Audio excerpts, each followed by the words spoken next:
Такой день, который вспоминаем всех покойных, поминаемых.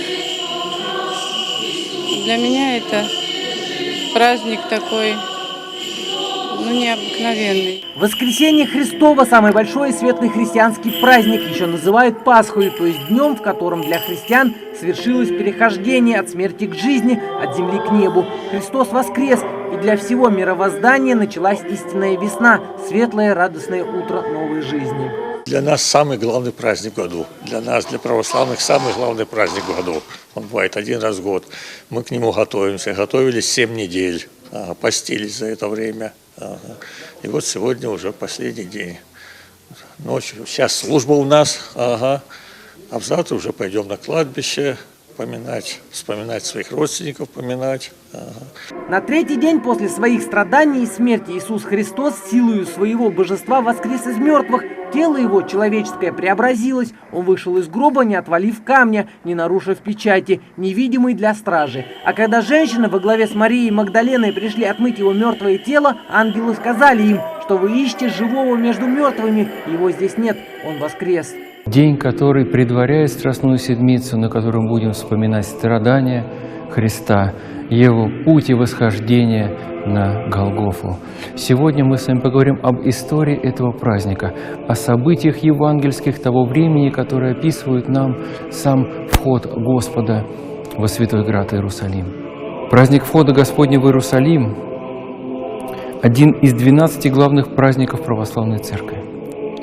Вечером в Светлую Субботу буквально все христиане, нарядно одеты, с куличами, пасхами, идут в храм на торжественную службу. Перед наступлением полуночи раздается колокольный перезвон, извещение о приближении момента воскресения Иисуса Христа. Сейчас батюшка ведет праздничную литургию. Буквально через час начнется крестный ход, где православные христиане, выйдя из храма, начнут ходить вокруг церкви. Пасхальная служба начинается в полночь субботы на воскресенье. Она исполнена духовной радости, ликования. Вся она торжественный гимн светлому Христову воскресению, примирению Бога и человека, победе жизни над смертью. Андрей Мисюра, благочинный Магазского округа, зачитал поздравительное письмо верующим от патриарха Грозненского и Махачкалинского. Слава воскресшего Христа вновь и вновь! Сердечно поздравляю вас, дорогие отцы, братья и сестры, с досточудным Христовым воскресением.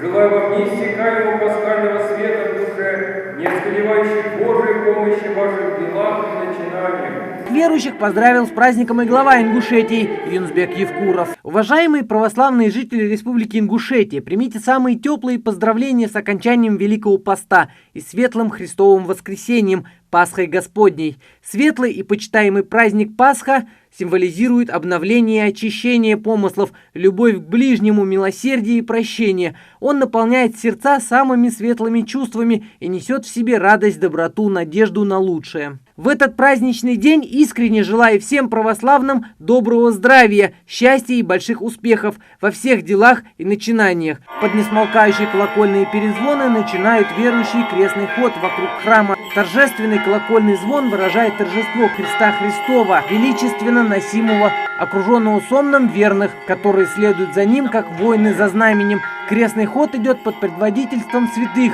иконы которые несут впереди всех.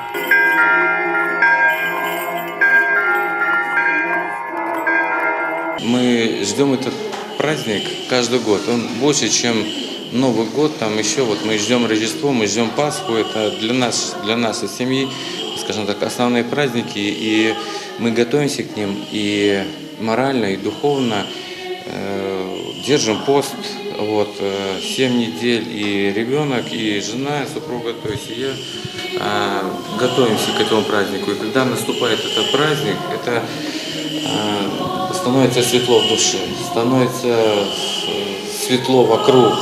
Пасха – семейный праздник. На праздничную литургию приходит всей семьей, от мала до велика. Тимофей Шабуневич в свои 6 лет уже много знает о своей религии и каждый год приходит с папой на пасхальную службу. Святой Василий, брат блаженный, молитвенник самозабвенный, на Красной площади собора, на службе в нем ты до сих пор. Всех хочу поздравить с праздником.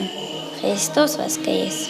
После крестного входа прихожане входят в храм, где продолжается молебен. За 11 веков своего существования православная Пасха приобрела в своей оригинальности и колорит. Ведь именно праздничный пасхальный стол существенно выделяет ее среди других церковных праздников. Для Пасхи характерны особые символы – кулич и яйцо. Яйца.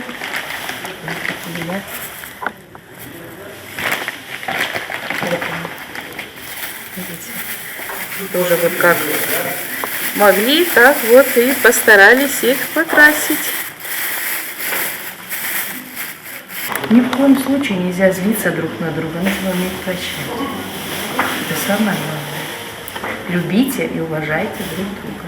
Пасха во веки веков была праздником особенно торжественным и семейным. Отмечали ее в основном в кругу родных людей. Положено было посещать и далеких членов семьи. В жилищах зажигали абсолютно все светильники и источники света. А в Божьих храмах в процессе всей литургии пламенели абсолютно все лампады и свечи. Торжественная литургия длилась всю ночь.